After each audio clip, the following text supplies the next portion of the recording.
Good morning, millennials. Welcome back to The Toast and happy Wednesday, a gorgeous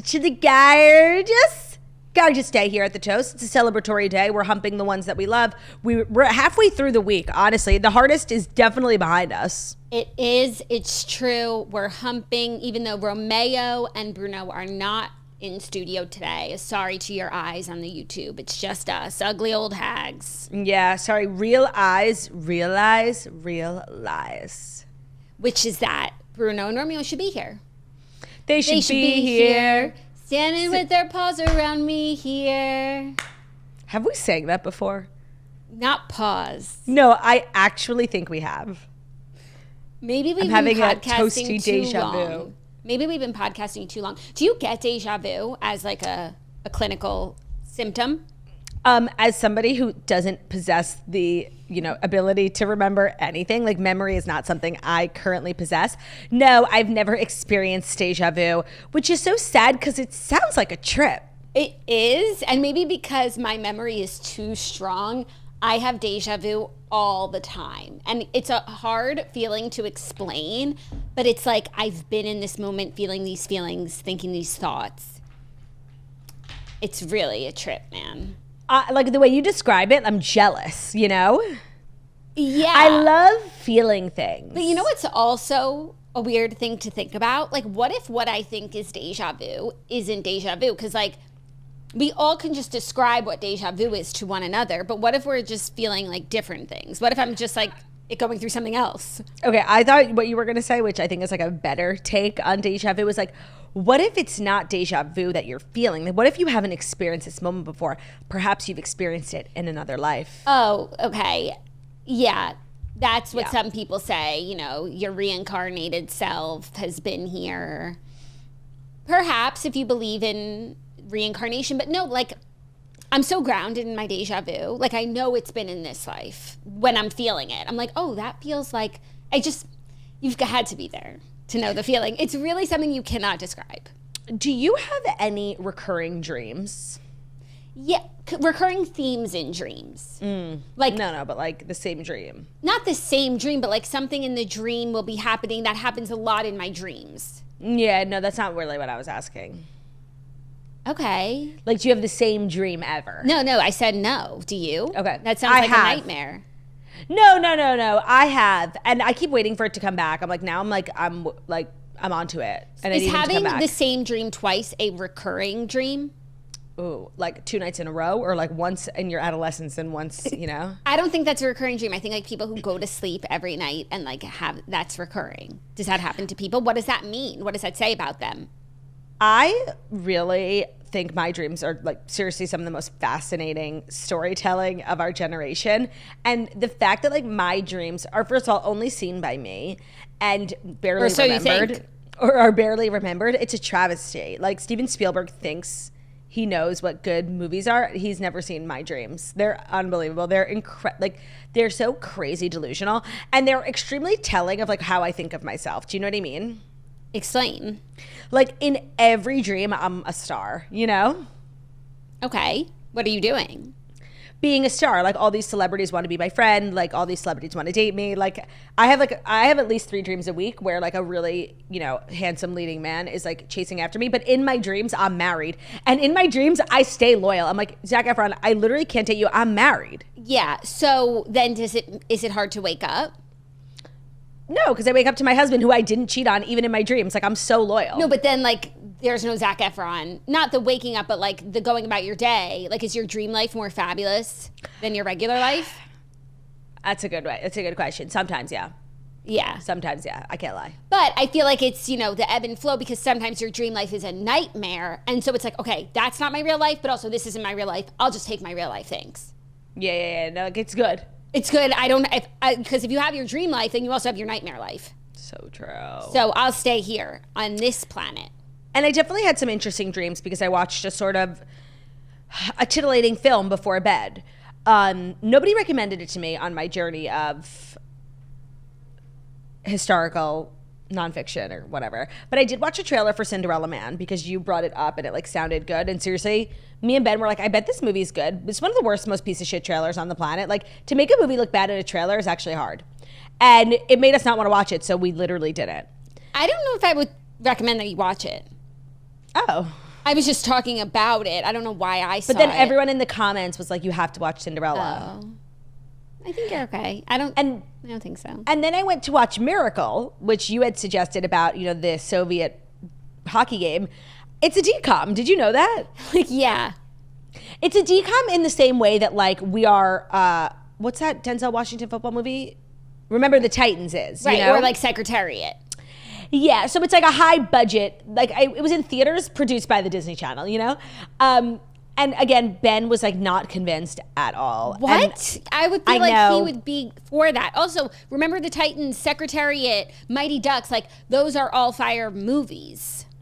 I think Ben was really, and I was in a similar boat, like completely disinterested in the Cold War. Like we're on the same page in the sense like we know very little about it. But then I did convince him to watch a Cold War movie that actually looked good. It was called Bridge of Spies. I think it was like a recent Oscar contender, Spielberg film, Tom Hanks, who I just loathe. Like seriously, I was watching the movie and I was like, you will never be Forrest Gump. Like you'll never, like just stop, you know? He was bothering me a lot. Although the movie was good and it was based on a true story and the credits had some fun facts, which, you know, is the telltale sign of a good movie. It was about, you know, spies during the Cold War, communism, et cetera, et cetera. It was good stuff. I actually really enjoyed it and I did learn a little bit. Not a lot. I learned a little bit. Okay. Are you interested in exploring this time even more? Well, I was more so interested in the man that Tom Hanks played. He was just like this, you know, Brooklyn lawyer, nothing special, and how he ended up being like the lead negotiator for like hostages and spies in the US was through this, you know, happenstance moment that happens in the movie. I don't want to spoil it. And so I liked learning about that, but like Russia itself, actually everyone was like really pissing me off because I guess I learned yesterday that it was called the Cold War because it was kind of cold. You know, there was no like battles. Action. No, you know. It should really be called like the paranoia war. Like everybody was so on edge, like so paranoid about like, oh, there's Russian spies in the sewers. There's Russian spies in the phone. It's like, nobody cares about you actually. Calm down. It was like giving drama queen energy. Well, I think they do. Is that called like the Red Scare? They know that they were scared. Oh yeah, and then all the kids in school are like learning how to survive an atomic bomb. And it's like, again, nobody cares about you. We're not dropping a bomb on you. It was just giving very much everybody making it about themselves. Or maybe because like of diplomatic relations, like those things didn't come to pass. So then it does look a little dramatic. But if it had happened, it wouldn't have been dramatic. It actually wouldn't have been enough. Yeah.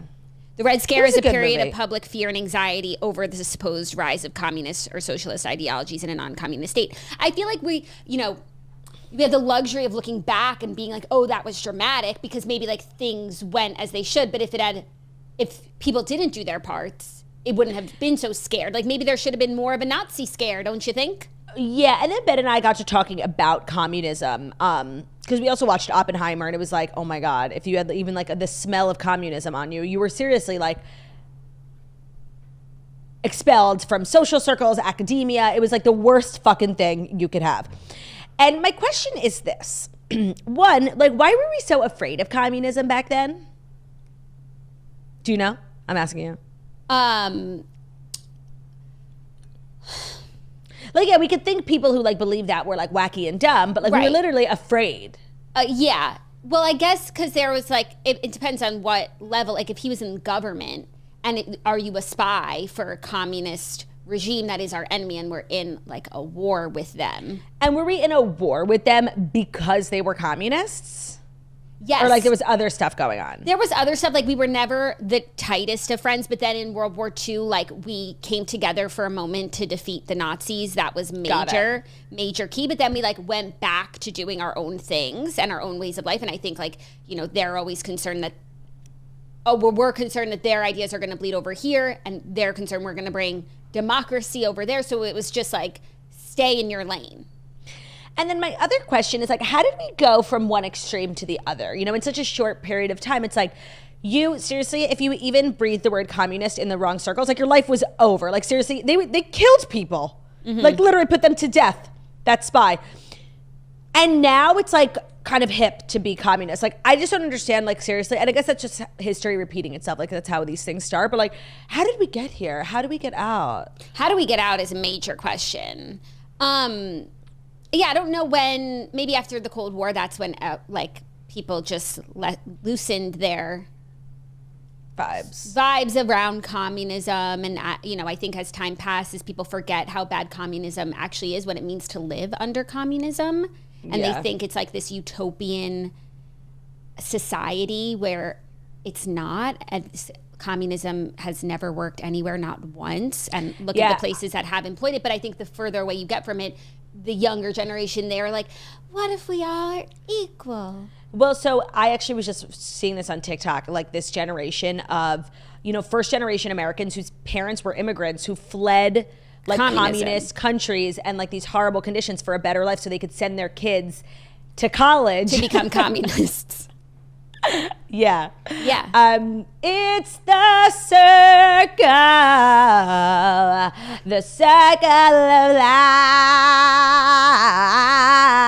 life. It's true. Have you ever heard the saying? I love sayings, by the way. This is a really good saying, and I want to get the order of it right. So let me just pull up the quote card. Here it is. Hard times create strong men. Strong men create good times. Good times create weak men, and weak men create hard times. I think that's where we are. I think we're in the weak men part. You not heard that one before?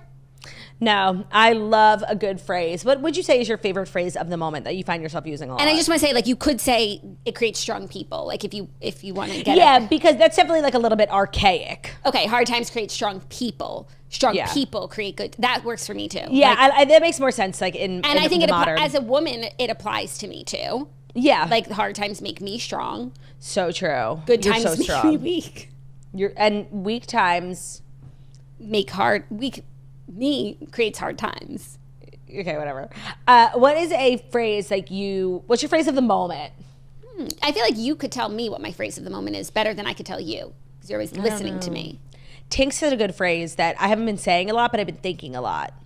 Holding on to anger is like drinking poison and expecting the other person to die. That's a good one. I love it, really but it's easier said than done. Like I think a little, Please. And also a little bit of anger is always good. I also don't agree with it. Like I am alive because of my anger. My anger propels me forward. It's like drinking a poison that's like, a drug elixir. It's not going to kill you. It's like, for me, like holding on to anger is like drinking a Red Bull. Like it's heavenly. But that is technically poison, but you're on another level. I'm on another level. Yeah. No, someone also said that on a reality show recently, and it stuck with me. Of course, I'm living in your bloom where you're planted moment.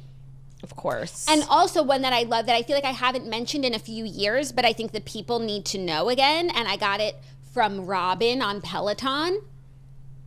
Sometimes self-care looks like hard work. You do love that one. I would absolutely love if everybody could sound off in the comments, either on YouTube or on our Instagram. Like, what is your favorite phrase? What's a phrase, like a motto? I'm always looking for new mottos. I feel like I put a motto on my notes app on my computer because I read it in a newsletter. Oh, wow. She's whipping out her computer if you guys aren't watching on YouTube. What? It's here. I don't know why I saved it. Okay. It's from someone named Flaubert. Flaubert. Wait, Jackie. It's from someone named Really Bert. Really Flaubert. You guys, can we tell that story? Yeah. I've been saying it and I'm going to try and figure out why I saved this quote. What was the phrase? No, Claudia, I don't know why I saved this. Like, Are you embarrassed? I'm embarrassed. It's like artistic. Share it. I will, but I just want you to know, like, I don't know why. Is this your bon nuit moment? Sort of. Okay, really, Flaubert? This is really, Bert. This is the quote. Oh my God. And it's recent too. And I think I read it, not in the only newsletter I get is the Free Press. So it was in one of their articles and it resonated with me. Are you guys ready? I don't think you are. No. Let's go. This is like you sharing your yearbook quote. Oh, did I ever? You did. Or no, you texted it to me. No, I think I said it on Patreon. No, you texted it to me. Yeah, okay. Honestly, why did you have to bring that up? Like, because I had deja vu. Because I remember this. I'm ashamed. Because the deja vu reminded me of this feeling of what it's like to share a quote that you don't really like stand by. Except mine's like 3 weeks old. Okay. Be settled in your life and as ordinary as the bourgeoisie in order to be. In order to be violent and original in your work. Wait, what? Say it again. I literally don't get it. Be settled in your life and as ordinary as the bourgeois in order to be violent and original in your work. No, that's honestly worse than bon nuit. Wait, I feel like though I understood. I'm going to find the article that I was a part of because maybe that will give context to like what this meant to me. Okay, can't find it. I feel like reading it, like I understand why I liked it for a second, but to go out of my way to save it to my notes. That's humiliating. Like seriously, that is the craziest thing. I feel like I like the message where it's like live an ordinary life and then like do crazy things in your work, in your creative outlet. No, I love that. But to save it. She's literally a podcaster. I take my job seriously. And as an art. I take my creativity seriously, but to save it, really, Flaubert? Okay, you guys. Like a couple of weeks ago, as always, like all day, we're always sending pictures in our family chat, like of what's going on, the dogs, the kids. And Olivia sent this video of her kids, and it was so cute. And I'm watching it, and they're just like playing with each other. And Michaela gets really in her brother's face, like really up in his face.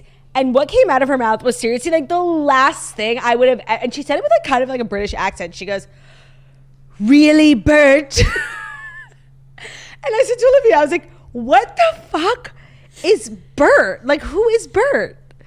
And she was like, it's a line from Mary Poppins.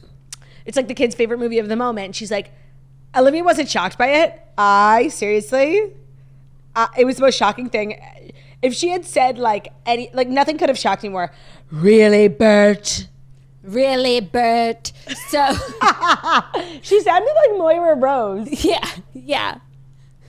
Really, Bert? I don't like you. No, by the way, she is endlessly inspiring to me. Endlessly quotable. And I wonder, do like other people, and this is just who we are, we do it with each other, so like it makes sense that we do it with the kids now, but like do other people quote their children and like as much as we do? You know, everything. Like are other people doing it? Right. Like what is Koja doing? Like I don't know if you start to talk like your kids, but it's honestly so fun. Really, Bert? Really? So I don't know how we got here. Flaubert, the quote of the moment. I wouldn't say that's my quote of the moment though. No, okay. We have an amazing show today. We've got stories, we've got Fast Five, we've got fun. Mm-hmm. We do. Anything else you want to chat about before we dive in? No, I just want to Google who Flaubert was. Watch, she's a communist. No, literally like Marx's friend. Okay, Gustave Flaubert was a French novelist. He has been considered the leading exponent of literary realism in his country and abroad. We stand. We have no choice but to stand. Oh, he wrote Madame Bovary. I meant to tell you, a movie I almost watched before Bridge of Spies that was seriously like too heavy and I like couldn't was Sarah's Key. Because you know I've never seen it. And I've never like read a book or a movie about that incident in France with the like soccer stadium. The Vendôme. The Vendôme, like where they like put 15,000 Jews in and left them in that stadium to die and like they just like literally died of starvation and like just left them there, and then the whole like town smelled for like a year of like dead corpses. They just seriously like put like 15,000 people in this room to die. And I've been like wanting to know more about it, but it's so graphic. That's what Sarah's Key is about. It's referenced. I think it's a story of someone from that thing. It's a modern day journalist finds her life becoming entwined with a young girl whose family was torn apart during the notorious Veldiv roundup, I guess. And it's like it's a part of the Holocaust like people don't talk about because it low-key like wasn't the Nazis. It was like people in France who were just like, I'm sick of these Jews. Yeah. Let's put them in this soccer stadium. The French didn't need a lot of convincing. No. In fact, they needed none. They were like, how can we help? No. That's a line from Reba. that seriously made me laugh so hard. It's like, Barbara Jean? Okay, Barbara Jean. I sent you a video of it. Do you remember? No. Whatever. Barbara Jean and her husband are planning to like have a hard conversation with someone, and the second they sit down, the husband rolls over and is just like, so the person leaves and Barbara Jean turns around and she's like, thanks a lot, France. Oh my God, it's so unexpected. It's so funny. And yeah, you're right. It was 100% accurate. Yeah. This is, by the way, a history podcast. Yeah, we have different eras, of course. I think we all remember fondly our sports era, and I think that is definitely, due for a renaissance with football season, coming soon. But we're definitely, I feel like you've been trying to make this a history podcast, and I've been trying to tell you to shut the fuck up for 3 years. Now it's definitely a history podcast. Isn't history fascinating, La? It is. It really is. It's maddening. It is maddening. But what's so crazy is, as they say, history repeats itself, and it's never word for word, but it rhymes. That's in a more succinct quote, but Oh, wait, say it again? Hold on. Let me get the proper quote. This is just are we a quote card? Are we a quote podcast? Hold on. I like that. History doesn't repeat itself, it rhymes. Yeah, Mark Twain. History doesn't repeat itself, but it often rhymes. Right, similar vibes is what Mark Twain was trying to say. It's never going to be apples to apples, but it rhymes. Also, because it's going to be green apples to yellow apples. Because also, the nature of human beings is the same. I feel like you look back at people from hundreds of years ago and you're like, I could never be that. They were horrible people that and you think you live in the best, most moral generation. And then oh, it turns out oh, you would have actually been a Nazi. No, and then also you think now, in 100 years when we are the history that people are learning about. Claudia. What are we doing now? Commonplace things like slavery. Claudia, I know what they are. You do? Yeah. But they're so commonplace you can't even speak out against them. Wow. Chilling stuff. Oh my God. I forgot to share something so major that happened to me. What? Sabrina Carpenter reposted one of my TikToks. What do you mean? There's a repost feature on TikTok. I don't know if you know that. It's retweet on X? Exactly. And she reposted one of my TikToks. I was using her song. Please, please, please. Skin? No, I wish. Please, please, please. How many times does she repost stuff? I'm not sure, but the impact was there. It had about 200,000 views, and now it's at over 3. Yeah. Over 300,000? Yeah. Oh. What were you doing in the video? Singing and dancing to Please, Please, Please. Oh, cool. And I just happened to look particularly gorgeous. It was naturally lit. I love that for you. I'm happy for you. Yeah. Mazel. Pretty sick. Thanks. Okay, now I think I can close out. Yeah, we have a lot to do. My Red Scare tabs. Yeah. And we can get into the Fast 5 stories that you need to know. And the Fast 5 stories that you need to know are brought to you by GNC. So as you guys know, medications, GLP-1 medications are taking the world by storm, helping many people transform their lives through weight loss. Like myself, I had a fabulous experience, but as you guys know, being on those medications, but also being off those medications afterwards require a lot of things to help sustain, keep hunger off. If you have any side effects while on the medication, you know how important supplements can be. For me, I will seriously thank Dr. Giese till the day I die, because the second I left her office after starting one of the drugs, she sent me to the grocery store to get a fiber supplement. And then once I started shopping at GNC, I was able to get all of my things that I needed during my Ozempic journey and also after my Ozempic journey at GNC. So right now I'm in this era where I'm off those medications and I'm really trying hard to maintain my weight loss, stave off hunger, and having good protein-filled snacks and just good, hearty, healthy supplement snacks on deck in my house is super important. That's why shopping at GNC probably once a week now is super important. They have an amazing line of protein bars, protein shakes. It's called GNC Total Lean. Such good flavors, such good bars. They also sell a lot of bars that I love, like Bear Bells. They sell Liquid IV, all the things that I personally need to stay on this journey. They are selling on GNC's website at their in-person stores. So I love their Total Lean shakes. Again, cookies and cream is one of my favorite flavors. And for the best hunger-satisfying meal replacements, find your flavors at GNC. Right now, go to gnc.com/toast and save 25% on all things GNC Total Lean when you use our code TOAST25. Today's episode is also brought to you by Storyworth. There are some stories about a person in your life's life that you'll never get tired of hearing. So from hilarious to heartfelt, tear-jerking to plot twisting, hearing someone retell like the stories of their life is so empowering. You know, you have like your favorite person in the world. Usually they're older than you. And especially with Father's Day coming up, like your dad has like stories that you'll never tire of hearing. Well, just in time for Father's Day, we have found the perfect gift that captures all of your father's stories for your family forever. It's called Storyworth. Storyworth helps you preserve precious memories and stories from your father for years to come. So how it works is that every week, Storyworth will email your loved one a thought-provoking question that you get to pick. So the questions they can be deep, you know. Storyworth makes the writing process a breeze. So all your loved one needs to do is respond to that email with a story. Long, short, it doesn't matter. You'll be emailed a copy of your loved one's response as they are submitted over the course of a year. You'll get to enjoy their retelling of the stories that you already know or be surprised by stories you never heard before. That's the best. It's like hearing a story. I feel like there's like, you know, older people like retell like the same 5 stories. And then every now and then you'll hear a story that you've never heard before and you have like this insane new outlook on the person in your life.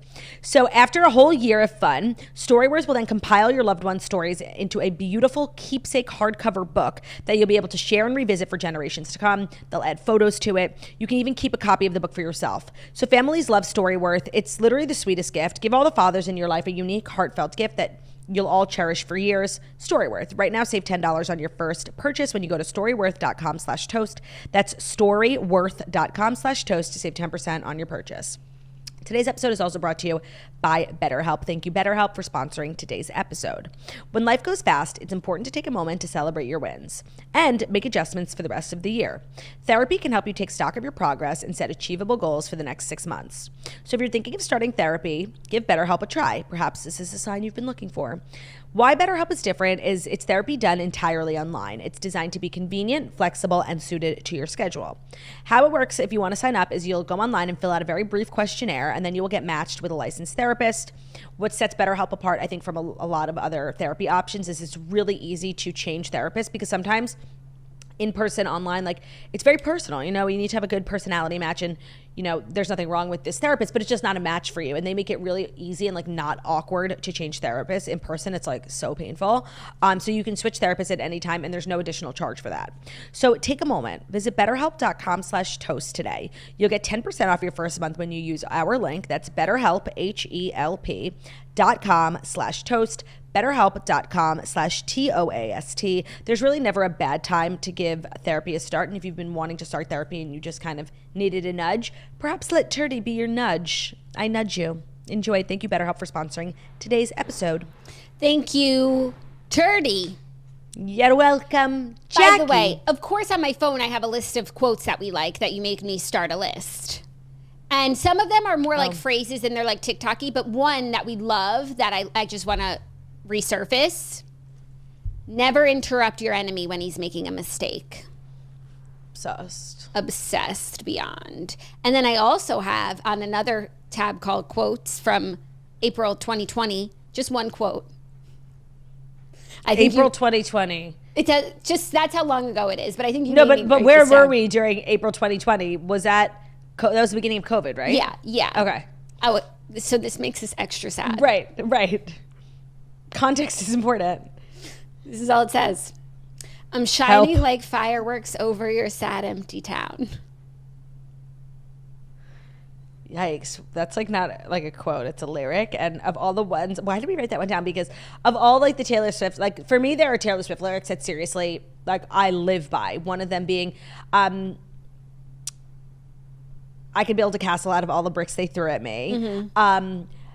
Dear reader, bend when you can, snap when you have to. That's and of me. course, That's yeah, me. you introduced me to that one. And of course, my favorite one like of all time. Pass me. I want to tell you not to get lost in these petty things. Your nemesis will defeat themselves before you get the chance to swing.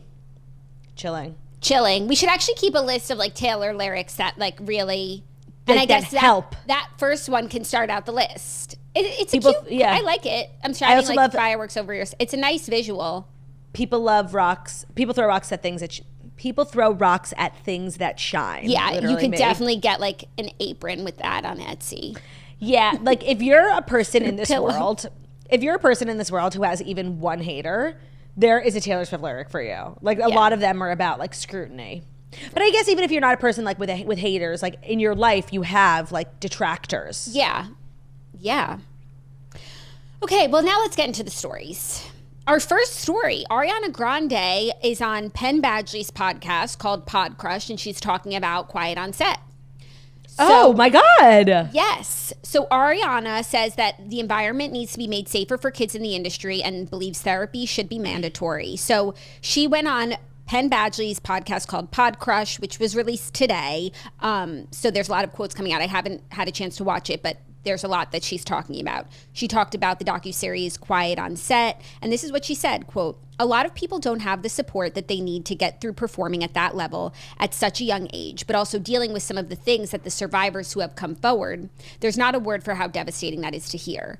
I think that the environment needs to be made safer if kids are going to be acting, and I think there should be therapists. I think there should be parents allowed to be wherever they want to be," she continued, adding that parents should be permitted everywhere, not only on kids' sets. She said, "I think if anybody wants to do this or music or anything at that level of exposure that it means to be on TV or to do music with a major label or whatever, it should be in the contract." She said that young performers are vulnerable to reactions to their performances from adults on set, which creates a, quote, "strange pattern that occurs where it's really taking advantage of how much it means to the young performer to get a laugh from Video Village. You're like, oh shit, I'm doing something great. Like, this is funny. This is good." But she recognized that she's speaking from her own experience on the show, noting how she and her castmates pushed the envelope with their humor. She said, quote, "And the innuendos were like, we were told and convinced as well that it was the cool differentiation. And I don't know, I think it all just happened so quickly. And now looking back on some of those clips, I'm like, that's damn, really? The things that weren't approved for the network were snuck onto like our website or whatever it was. And that is another, my God. That's another discovery. But I'm going into it, I guess I'm upset," she said. She believes that for those pursuing these career trajectories with large scales, there should be an element that is mandatory of therapy, of a professional person to unpack what this experience of your life changing so drastically does to you at a young age or at any age. Yeah, I honestly never thought we would hear her take on it because the window of speaking out I thought had passed. I think doing it on a podcast is a fabulous medium for it, and I think her and Penn Badgley like oddly have a friendship. He's in the music video she just released, so they're obviously like working together, and she obviously felt comfortable enough to like agree to go on his podcast and talk about this. So I first of all love this friendship. I kind of ship like. How did they meet? Do you think? Let's play. Do you think celebrity. his music, Mother? No. Maybe she's a really big fan of his TV show. I feel like the You show on Netflix. I feel like she'd be a bigger fan of You than of Gossip Girl. Yeah, for sure. Yeah, that's Ari. So, interesting. I didn't really put together that like that weird footage from the iCarly and whatever Sam and Cat website that they showed in the documentary was footage that was like not approved by the network. That's like really scary. Yeah, and I feel like when we were talking about Quiet on Set, of course you want to hear from the big people who are still around, like what their thoughts on the documentary or just their overall experience. But then with Ariana, like there was also that piece of like those videos for the website. Yeah. And overall it seems like she had she looks back on her time finally, like she's still close with Dan Schneider, I think. So I think now she might be like looking at it from a different lens though. I think that happens a lot, like, and especially when you're a kid, like you don't remember everything that ever happened to you as a kid. That's like just a part of childhood. And so for it to be played out in a documentary and sort of like explained to you, it's like weird when it's like something happened to you, you were there, but you can see it differently now as an adult. Like it does make sense that like now she's angry, whereas before maybe she didn't even think about it. Yeah. Because that's what you do. That's like human nature to like be a kid. I think it's like a means of like protecting yourself. Like you just sort of keep going. Yeah. But you also just like trust that the adults know what they're doing. Yeah. And that they're looking out for you. Yeah. So, yeah, interesting that she went on Penn Badgley's podcast, but I think his podcast is new too. No, it's like a couple of years old. And really? He's always randomly like making waves with it because a couple of months ago he had Taylor Momsen on and they talked about like, Dan and Jenny and everyone was, loving it. And he gets very good guests. People really, it's called Pod Crushed, right? Yeah, yeah. People really like it. It's big on TikTok. What does the name mean? Do you know? I'm so glad you asked. Because I feel like that's like a name of a podcast that like a generic podcast network would put out about like, something silly. Like he seems not silly. He seems like he takes himself serious. Yeah, and it's like it's in-depth interviews, and they tackle serious stuff a lot. So I don't know. Yeah, it's hard to come up with a name for your podcast, though. I'm always surprised when people do it, like, because podcasts come, like, everyone starts a podcast every day. And some people get, like, really good names for themselves. I'm like, oh, nice, that's good. Oh, I'm so glad you brought up this conversation because I've been wanting to talk about, Teresa Giudice rebranded her podcast. And I have to say, her previous podcast was called Namaste Bitches. Like, I would say probably top 3 worst podcast names like you ever could have come up with. Especially, this is a person who has so much lore, so many like words associated, phrases, merchy type things. Like, she couldn't have come up with a worse name for her podcast if she tried. Like, seriously, A Piece of Duty would have been a better name than Namaste Bitches. And that was because one season she did yoga. And she's rebranded it now, which is much needed, to a fabulous name called Turning the Tables. I saw a clip from Turning the Tables on my feed this morning. And I didn't know, I actually I watched the clip and it just talked about her, like it was 10 seconds. She was talking about how she never thought Housewives would be what it is. Like, so I thought maybe it was like someone else's podcast or something. I didn't realize that she rebranded her podcast. It's a much better name. Do you want to play a fun game? Yeah. Going through podcast names? Okay. What do you mean going through? Like other shows. I feel like someone I have a hot take. Okay. I think seriously one of the worst titled podcasts is Smartless. It's literally not a word. Like, I don't fucking get it. Damn, Turdy. Let's go. Oh, I like Vile Files. That's always been a strong one. You know what I like? And I like it also because of history. As a name, I think Giggly Squad is like the funniest, cutest name. Yeah. And it's like Kyle called them that on the show. I never saw that episode, though. Jackie, never interrupt your enemies when they're what? Making a mistake. Making a mistake. That was literally Kyle Cook. Like, he handed them this gorgeous platter of and now like giggly, like everything. Genius. Yeah. Real good. What are other the Joe Rogan Experience? That's not an amazing podcast. No, name, but like nobody calls it that. It's not about the when your personality and you just have like the blank show. That's fine by me. You don't need to like reinvent the wheel. But I do think some people like really pigeonhole themselves with like really niche names. I agree. I'm looking at top. Oh, there we are. The Toast, the cutest name. Wait, I gotta. What is this? And I also like I don't want to like shade anyone, so I'll just. Oh, I do. Okay. I'm on my way to the charts. Okay, I'm here. Oh, you know whose name I think is bad? And she's always at the top? Julia Louis-Dreyfus. Wiser Than Me? Yeah. Wisser Than Me? I don't mind it because I think the premise is like talking to wise, older people. You know what I think is a good name? Armchair Expert. I actually think it's an excellent name. That is an excellent name. Of course, our favorite, Huberman Lab. So good.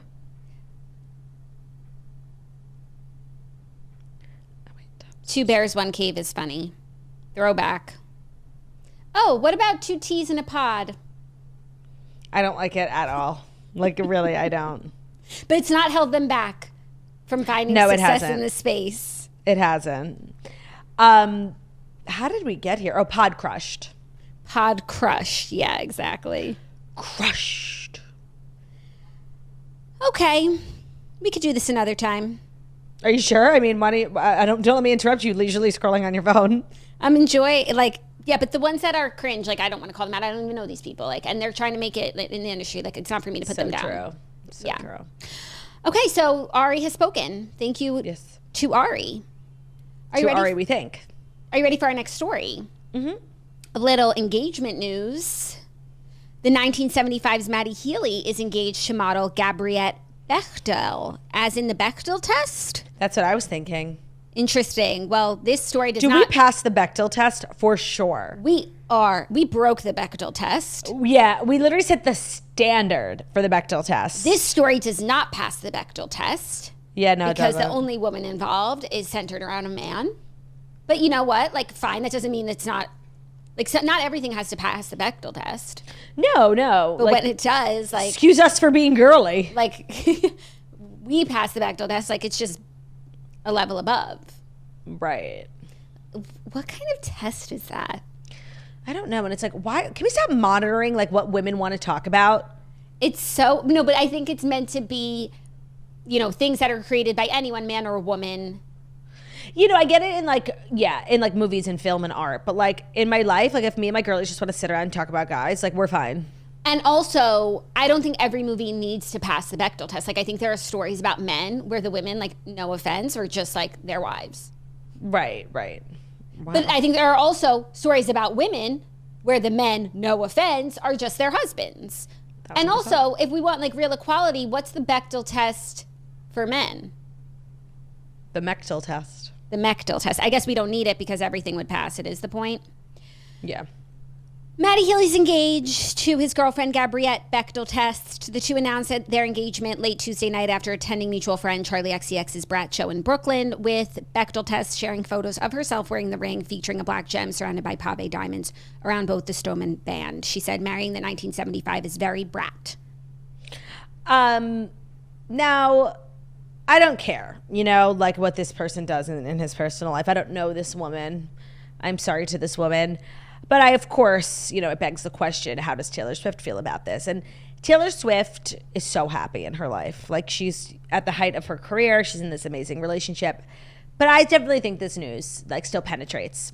Because, we know this from her work, marriage is something, like, that's deeply important to her. Like, she wants to get married. It was a huge, I think, reason why her and Joe didn't end up working out. And in a lyric from TTPD, she says that Matty Healy, like, would put an imaginary ring on her finger, and it's the closest I've come to my heart exploding. Like, I feel like this hurts. I feel like, not to take away from any of this, and I don't know these people, so this is just like my take as, like, you know, given the content that was given to me. So I got TTPD, and then a month and a half later, I'm getting an engagement announcement from the person who was, like, in the album saying that, like, he couldn't commit, like, no ring, smallest man who ever lived. And, like, maybe he would have been getting married to Bechtel test anyway. But I feel like this sort of is good PR against the narrative of the album. Like, oh, you think this is his way of combating the narrative? Of just being like, yeah, no, I'm not that guy. Look, I got engaged. Perhaps. Not to take away. And maybe they still would have gotten engaged, you know? But it definitely kind of shuts down some of the claims on the album if he's settling down now. And the timing just makes you think. Yeah. And this is also the Instagram star that she references also in another lyric. Oh, really? Yeah, if you have babies with an with an internet star, it's the same girl, so that's cool. Yeah. I feel like it doesn't hurt his camp that, like, now he's gotten but serious with this I don't feel like person. he has, like, a camp. Like, I don't think he plays into it. That's sort of his thing. That's why he's super controversial and, you know, kind of disliked in some circles. Not his camp, because but he's his, this like, sort of renegade. Not his people, but it helps him, his image, yeah. Yeah. That he's, like, settling down and not the person that maybe she made him out to be on the album if he's doing something like this. But maybe he's doing, like, something like this because of what was said and sung. Did you see this press conference where Travis was asked, like, it's for football, and he was asked, like, it's this our next story. dumb. Oh. Are you ready? God, okay. Not me having my finger on the pulse. Also, all of our stories need to pass the Swiftel test. Like, can we make this story not about Taylor Swift? Yeah, no, there actually is, like, a huge line of thinking when it comes to Taylor stories, because we could have a Taylor story every single day. Now, we don't want that. Like, there's some people who don't want to talk about Taylor Swift, which is so crazy. So it's a delicate balance. It's an equation. Yeah, of when to select, when to not. But Travis... But this is weird. Like, Travis had a press conference. Of course, he was asked about Miss Tailored. And he was asked the question, like, what do you and Taylor cook? There's a video. Taylor did a partnership with YouTube Shorts, and it's like this compilation of moments in her life, I would say over like the last year, put to her music. And in this... everyone has deconstructed the video like 1,000 times, and they pulled this moment where she's cooking on the stove and Travis comes over and kisses her. It's so cute. Yes, and so the reporter asked what he likes to make with her in the kitchen based on that video, and he said, I respect that question, but I'm going to keep that one to myself. It's something I'd rather just keep personal. Then at the end of the interview, he circled back to the question as he exited the stage, and he told the audience, Taylor makes a great Pop-Tart and cinnamon roll. Okay, now I want to start off by saying the state of journalism across all sectors, it's not just sports, it's all journalism, but this is a perfect example. Like, seriously, a bad question, a dumb question, seriously, just like disgraceful.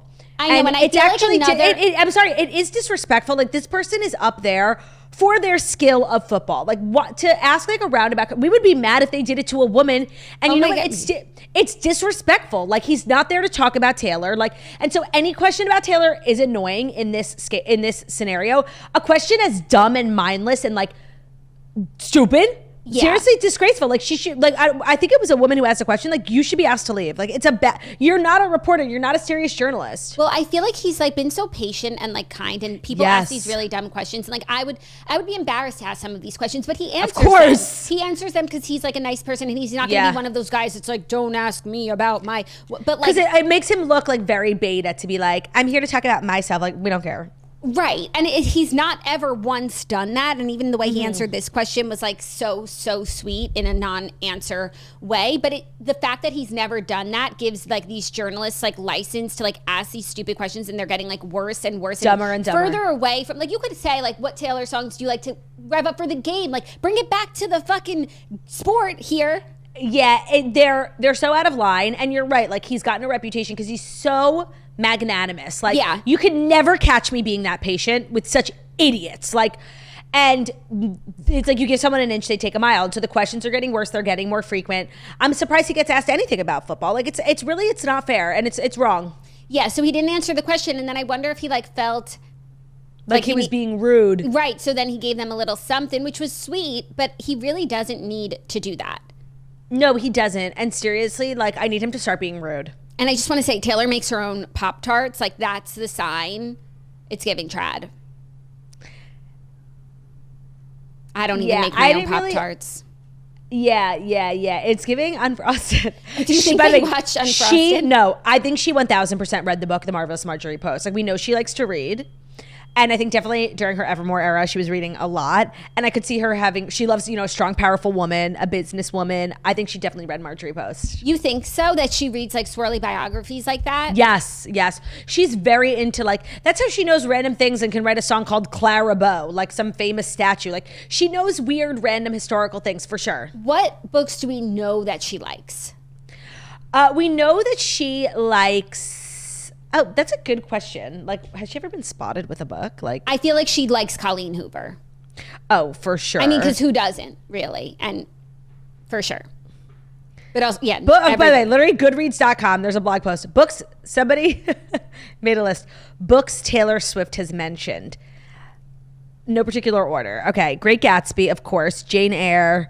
No, that's not what I'm talking about. Rebecca by Daphne du Maurier. Is that Rebecca of Holiday House? Oh, for sure. A swirly biography on Rebecca. Gone Girl. I'm skipping some, like The Sun Also Rises. Yeah, like, Hunger of course, Games. she read them in high school. Where the Crawdads? Why? Just because she wrote a song for it? Or no, she definitely read the book. She 100% read the book if she's a reader, and it was the biggest book of the year and subsequent years. And yeah, she wrote a song for the movie, like she cares about it. All the Twilight books are in here? I believe that. Like, and the rest are just classics, like Charlotte's Web. So if she read Crawdads, then she is like a modern reader. Right. Definitely read Seven Husbands. It wasn't on that list, but there was a book about Elizabeth Taylor and her marriages on there. Yeah. I think she reads the modern classics. Verity, Seven Husbands, Daisy Jones. She reads a lot of poetry, according to this Reddit thread. Does she read Flaubert? I don't know, but I think she thinks, really, Bert? I think she reads Madame Bovary for sure. I would love to know what books Taylor reads. Maybe a journalist could ask Travis that. That's a good question. Yeah, you could tell so much about someone from what they read, don't you find, Turtaloo? For sure. Like, she definitely read Demon Copperhead. You think? Yeah, because it's like, was one of the number one books. I wonder if she But follows also- like a Reese's book club. Right. Is she like a huge reader? Even like you have to be when you're that smart and like good with words. You read books. That's how you learn words. Like, I wonder if she would like the redheads is all I'm going to say. She travels a lot too. Like, she would like Lady Tan Circle of Women that we just read. if you could recommend one book to Taylor Swift, that's a good question. Girl with No Job. Okay, that's so sweet. Excluding our books, our published works. Okay, wait. Can I do a little research quickly? Me too. And maybe I'll recommend a redheads book just so that I could like then have her listen to the pod. That's smart. We've read so many good books recently. Like she would love like Strange Sally Diamond even. You know? Strange Sally Diamond was very good, but that's if you had one book. That's No. If I had one book, it's so hard to do this for anyone, La. It is. Oh, Lessons in Chemistry. Like I know she would like that. I know she would like that. I think I would recommend. You know what? I actually know she would love.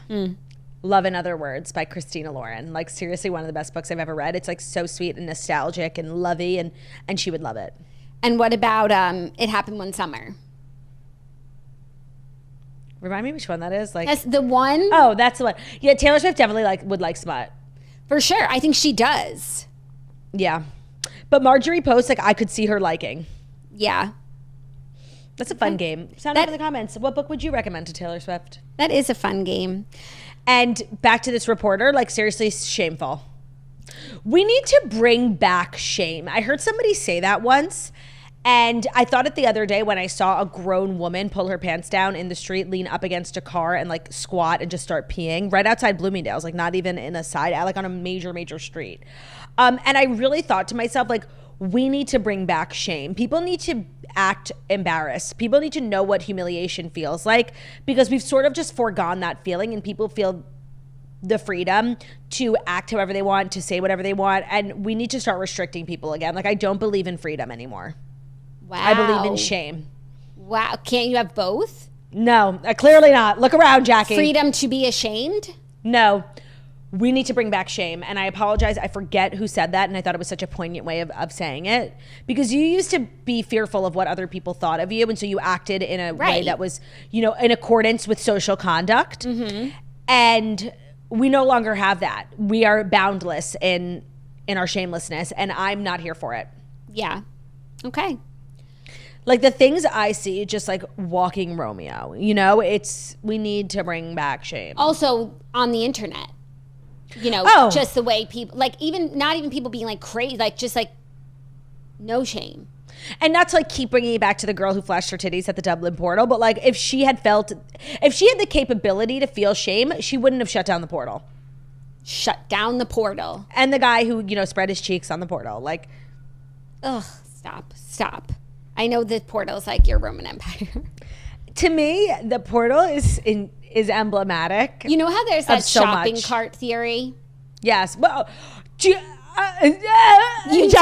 do you know? Like, yeah, bitch, I told you about it. Yeah. But I'm just like trying to say. For the sake of conversation. But also like that's what it's called, shopping cart theory? Yes. Okay. Which, by the way, I have issues with shopping cart theory. So for those who don't know, the shopping cart theory is like, when you're shopping for groceries, you have everything in the cart, you go back to your car, you unload the groceries into the trunk. What do you do with that grocery cart when nobody's looking? That is like the true telltale sign of the type of person you are. Right. And I think people are like, I put it away when no one's looking. I'm a good person. I'm an empath. And they're like the nastiest motherfucker. And I don't think that is how to tell a good person from a bad one. First of all, and just to say, like, I always put the cart either back on the rack or on the sidewalk where it's not like disturbing in someone's way. Someone else. So like I pass the shopping cart test, but there are sometimes when people can't put their cart back. Like there are people. Well, there was this conversation being had on TikTok about it because this woman was like, when I'm shopping with my 2 kids, like, I'm sorry, I'm literally just leaving the cart. Literally leave your cart. Like someone else can park a little further down who's like able-bodied and not with kids, and they're going to be okay. Other people are disabled. There's things going on in people's lives, and just putting the cart back or not putting the cart back doesn't make you a good person or a bad one. If you really think that it's that simple, like, then you don't know what it means to actually be a good person. Jackie, I think that when people say the shopping cart thing, it's one, yeah, because you could be blocking someone else's like parking spot if you just leave it. But it's also like, I think we're referencing the person whose job it is to accrue the shopping carts and like put them back, the person who works for the store. Yeah. That like, people are acting like it's this cardinal sin that person now has to take 3 steps to go get another cart when like their job is getting carts. Like, why is that the worst thing you could do to another person, is the cart over there versus the cart over here, when there's so many like other just behaviors? What did you do in the store? Were you an animal in the store? But you put your cart away. Back? You know, I don't think it's a perfect theory. Yeah, I just think people like really pat themselves on the back. Like, I put my cart away, I'm good. Like, no, and then they go like get in their car and they start like hitting their kids. Like, then they get in their car and they get on the phone and they leave like a nasty comment on someone's Instagram. Thoughtless little pig. You're a bad person. Yeah, no, totally. It's not a one size fits all theory. Right, but it's what I was gonna say. Like, that theory also could be applied to the portal. Like, what do you do when you get in front of the portal that says who you are? I completely agree. What would you do in front of the portal? It's just you in the portal and a bunch of people in Ireland. Can they hear me or just see me? Just see. Damn, okay, because I would have started singing.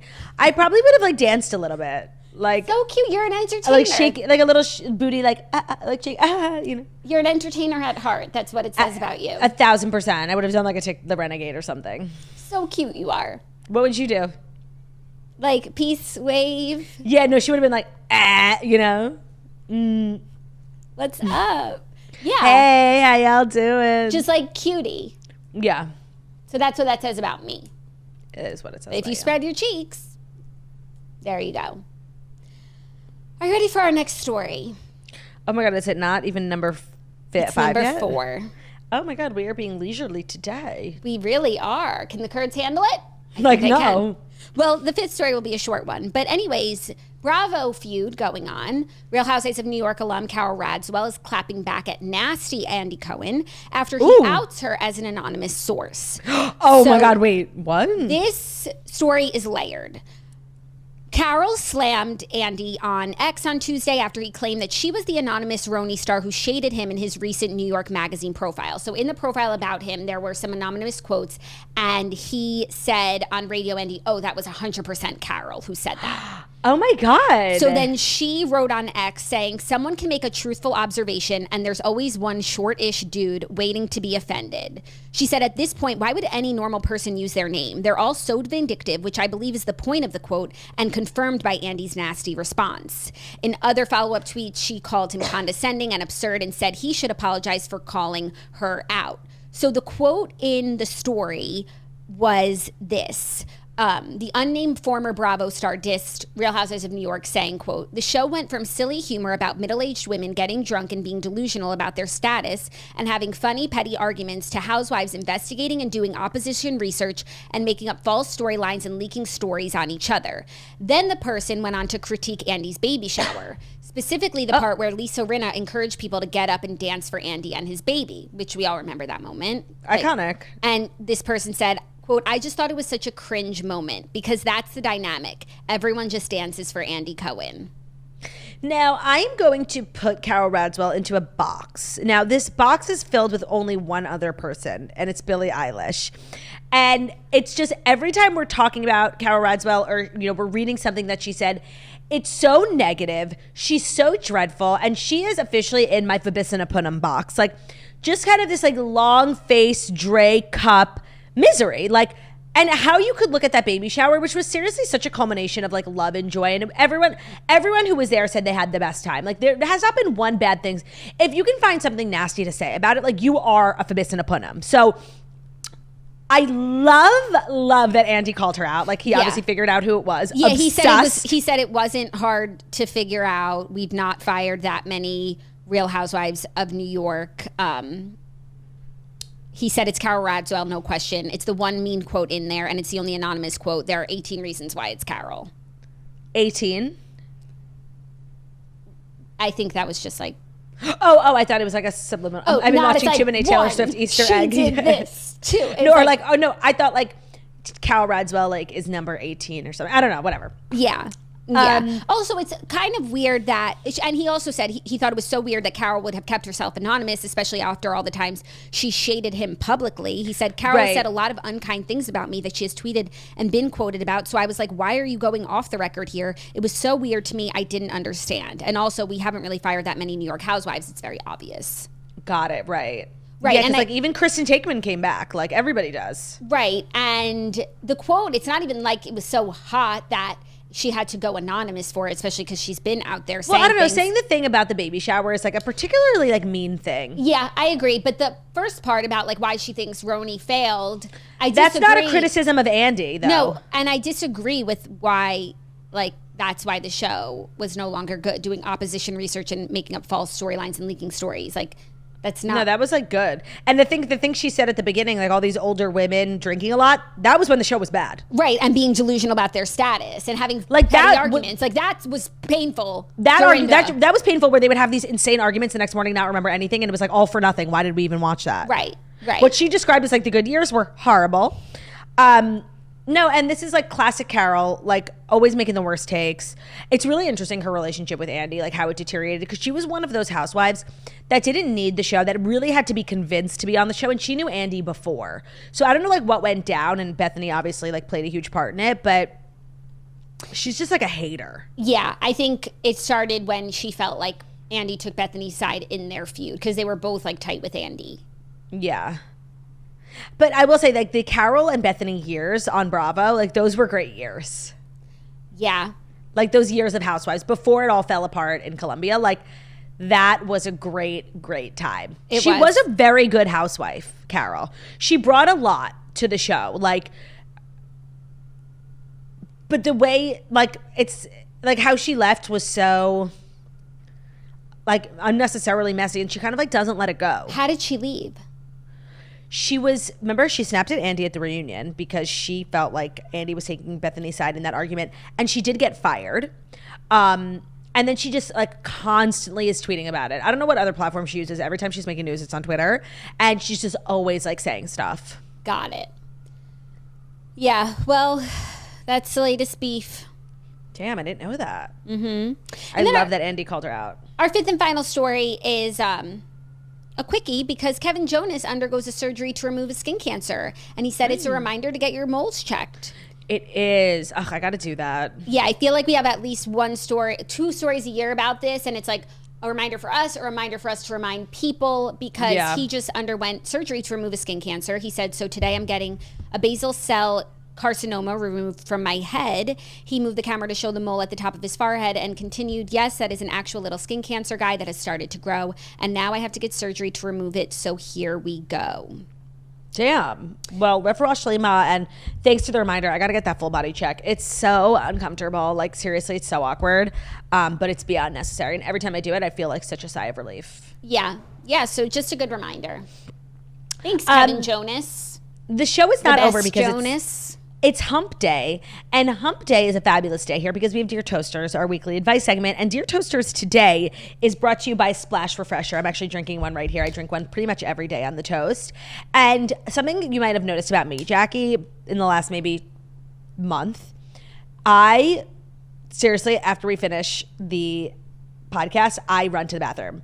I am so hydrated. I probably have at least 4 of these a day. So I'm drinking the Splash Refresher. For those who don't know what Splash Refreshers are, it's flavored water. Juliana, I drink a lot of flavored water. I do. Everyone knows, like, sort of a fun fact about me is I'm genuinely incapable of drinking water. It's insane to me how quickly I down these Splash Refreshers. Do you know how long it would take me to drink like a regular bottle of water of this size? Yeah. The whole day. No, when you were at my house, I have so many Splash Refreshers. And my husband loves them, and you guys were like fighting over your flavors. You were literally like allocating them like mafia style. Like, you can have the mandarin orange. I shall keep the wild berry. We can split the grape if you're nice to me. And also, Zach and I were like extremely suspicious because they have 0 calories. Like, there's just no way. Like, we're like, what's wrong with them? They're so good. They literally are too good to be true. I like the wild berry flavor the best, but shout out to Mandarin. Yes, extremely good. But you were gracious enough to let him drink those in his own home. I was. Well, I feel like he forgot that they were in the garage, and then when I found them, I put them in the fridge, and he was like, where'd you find these? I was like, oh, wouldn't you like to know? Well, he was shocked that there were drinks in the fridge because that's his department and they never wind up there. Yeah. I have to talk to my beverage coordinator. We have so many at the studio. They're literally so good. And I can't stress enough the fact that they're actually keeping me alive. Yeah, no, she's finally drinking water. She's radiating, glowing from the inside out, hydrated. And it's crazy because I think this is like how much water, what I'm drinking now, like normal people drink. Like I'm peeing so much. I have to pee so bad right now. At the beginning of every episode and at the end of every episode, like I have to pee. That's great. It is great. I feel like I'm flushing out my system and I'm doing it in a delicious and refreshing way. Yeah, everyone needs hacks to get through life, whatever it is. And if you're someone who struggles to drink water or you want to drink more water, taste your water. Water, it can be hard to drink sometimes. It really can be. Like splash refreshers are what we're drinking. And then like the internal struggle of being like, oh my God, I need to drink more water. Because obviously being hydrated is so good for like your skin, everything. And like you feel like, does anybody else feel this like sickening, disgusting pressure? And when it's like the end of the day and I realize I haven't drank a lot of water, like I have a pit. I'm like not taking care of my body. I haven't felt that way. Like the ease at which I just sort of like feel these days because I can't believe, and by the way, this is a brand I had not heard of prior. That's why I love doing this show. They were like, do you want to try these beverages? I was like, yeah, sure. This big thing came to the toast. They're gone. I discovered, and they sell them everywhere. I can't believe I hadn't seen them before. Every time I do a grocery order, they have them everywhere. They're so good. Also, on our weight loss journeys, like drinking water is so great for helping with weight loss. And if you're like even doing all the right things, but you're not drinking enough water, like you're going to get stalled. Yep. And so this is like another major key hack tool in our toolkit because it takes a lot. Yeah, let me tell you the flavors. Wild berry, which is my personal favorite, but it's very personal. When I told Zach wild berry was my favorite, he was kind of shocked. Yeah. He's more of a mandarin man himself. So wild berry, acai grape, which I'm not into grape flavoring. Who is? Ben's offer. Like Ben loves grape. He loves the acai grape. Pineapple mango, lemon, and mandarin orange. They are delicious, bright, flavorful, and hydrating, and most importantly, 0 calories. Like I actually can't believe it. I like a lemon. I love a lemon water. They are available to shop at tons of grocery stores, Sam's Club, Walmart, Kroger, your other favorite retailers. Look for them. You might not have noticed them, but now you will. And this is one of the things people keep tagging me in because I keep drinking them. Like there's always an empty one on my nightstand. And like I'm just kind of starting a movement.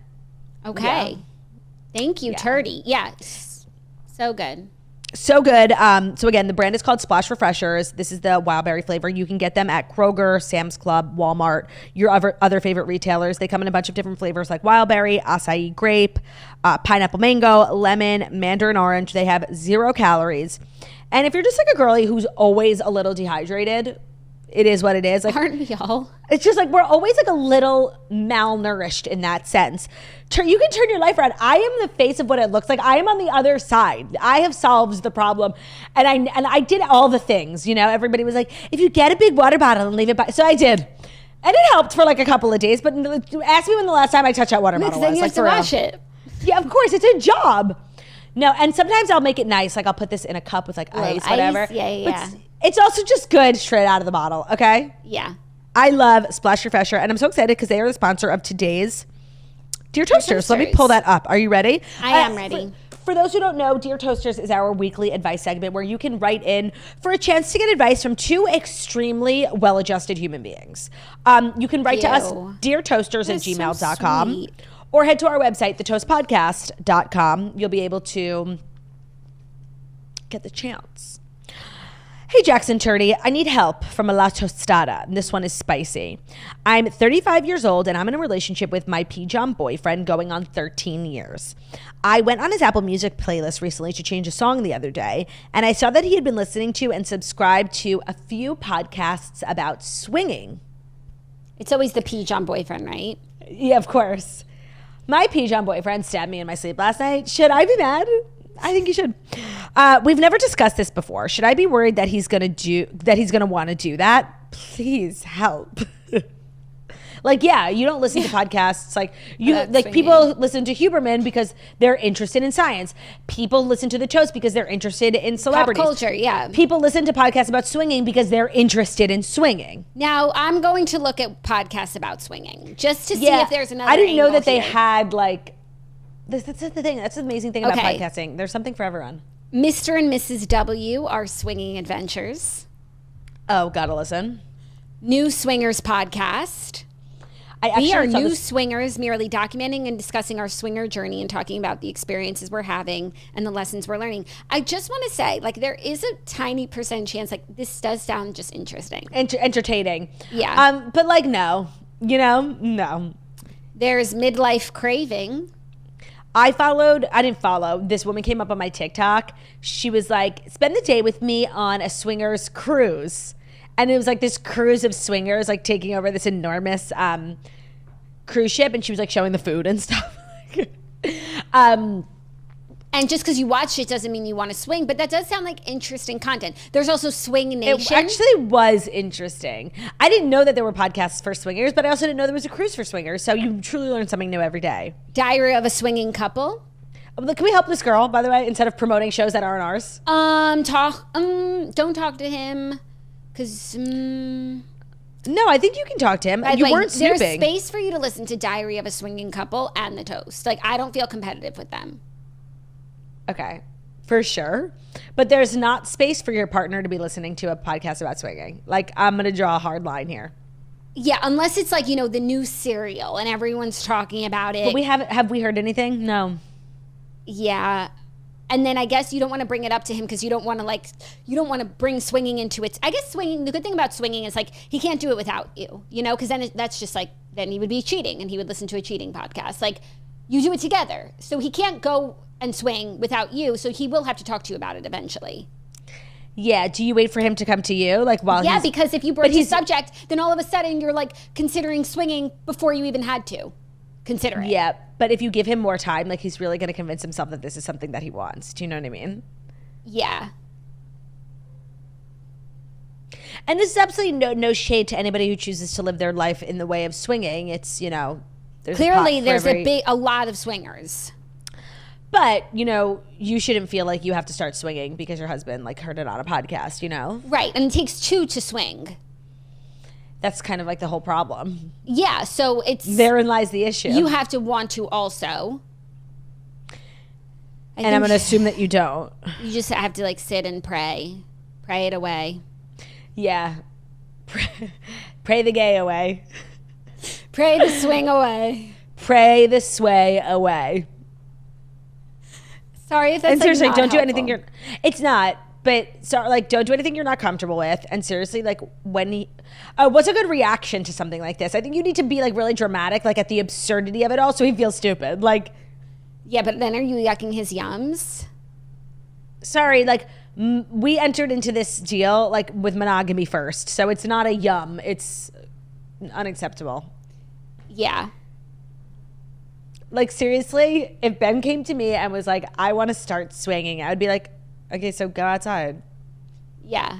Like, go on the swings. Like, it's so foreign. But I guess, like, in certain, subdivisions of this country, it's actually extremely common. Yeah, they've been together 13 years, which does feel premature for what I think I know about swinging. That party on the OC where they all put their watches in a bowl, like they were all older. And then Sandy took his watch out. And that's what I know about swinging.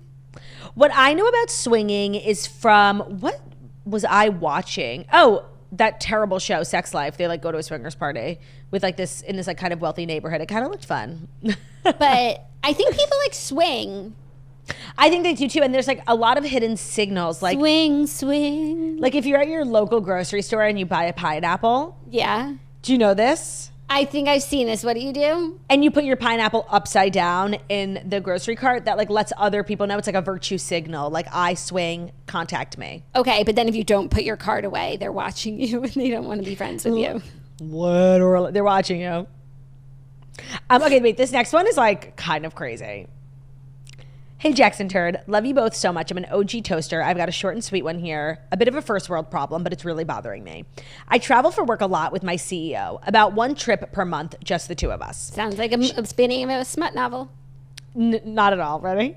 She keeps upgrading her flights to first class. Oh, she. Oh, yeah. Oh, yeah. Oh, you thought it was a man. Oh, my God. Look at Jackie's confirmation bias. Yeah. Okay, so she keeps because she upgrading. Didn't say CEO. Right, and it's confusing when you didn't say my girl boss and CEO. Yeah, she didn't use the CEO pronouns. So my boss keeps upgrading her flights to first class, not using points, using the company card, but not upgrading mine. I made a joke of it the last trip and asked to be upgraded to, and she just laughed. Like, is this rude or am I being entitled? I'm a VP, and it's a small company. I think you're not right. Yeah. Like, I guess a VP, like, I think you get perks, but every company has, like, their framework for, like, how much you can spend on flights, who gets upgraded. Like, they literally have in the companies, like, only CEOs bylaws. And VPs get upgraded or can fly first class, and directors fly this level. So it's a small company, so maybe they don't have that, but, like, she's the CEO, and she's saying, like, haha, it's haha. Yeah, like, you tried, like, making the little jokes. Which is that you shot your shot. Love the confidence, because like it's kind of like a really crazy thing to do and say. You tried. You were brutally rebuffed, and like you really can't be mad that she's up. Like she's obviously, well, if she's doing it with the company card, she's well within her legal rights. She's the CEO. She makes the rules. Yeah. Like. And, you know, would it be nice if her, you know, two girl bosses out on a trip, traveling solo? Yeah, it would be nice of her to upgrade you. But she has no sort of obligation to do that. And you being mad is, yes, to use your words, not mine, it's extremely entitled. And I just want to say, like, I feel like she's telling her friends, like, this girl that works at my company just asked why she's not sitting with me in first class. Like, and she's, like, just be glad, like, if nothing changes between the two of you. Yeah, like, and let me just say, like, that sucks, you know? Like, to travel with someone and they be in first class and you not. Like, sucks, but, like, you're fine. But no, it's not like your friend or your partner. Like, it's work. Right. So it doesn't there's suck. a hierarchy. You're traveling. But, like, from a human perspective, like, yeah, that sucks. Like. Okay. But it's not wrong. No. Our third and final. Are you ready? Mm-hmm. Something I personally have zero experience with. I can't relate. Do I have experience? Maybe. Okay. Good morning, Jackson Turdy. I'm a Gen Z swirly and I need your help. I joined an encampment and I don't know how to get. No, I'm kidding. When I think of Gen Z, I just think of encampments. Okay, Gen Z swirly here. I need your help. I don't know how to get out.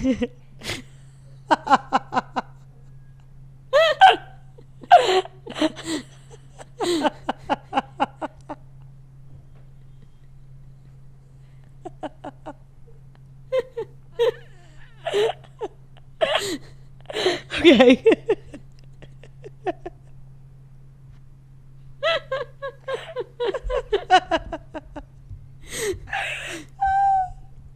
Okay.